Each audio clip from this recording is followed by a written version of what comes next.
வருவாய்த்துறை அலுவலகங்களில் உள்ள காலி பணியிடங்களை நிரப்பக் கோரி கடலூர் மாவட்டம் விருதாச்சலத்தில் வருவாய்த்துறை அலுவலர்கள் தற்செயல் விடுப்பு போராட்டத்தில் ஈடுபட்டுள்ளனர். கூடுதல் விவரங்களை நம்முடைய செய்தியாளர் பிரபுவிடம் கேட்கலாம். பிரபு, விரிவான விவரங்கள். வணக்கம்.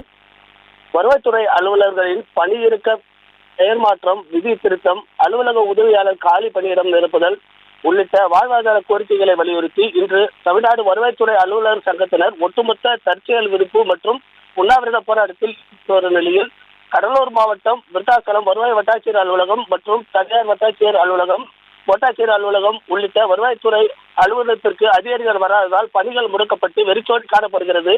இதனால் வீட்டுமனை பட்டா, வருமான சான்றிதழ், இருப்பிட சான்றிதழ், இறப்பு சான்றிதழ் உள்ளிட்ட முக்கிய ஆவணங்கள் பெற வரும் பொதுமக்கள் அதிகாரிகள் இல்லாததால் ஏமாற்றத்துடன் திரும்பிச் செல்லக்கூடிய சூழல் ஏற்பட்டுள்ளது.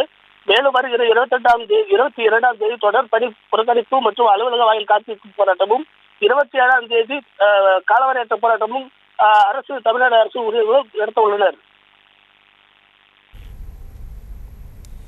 விவரங்களுக்கு நன்றி பிரபு.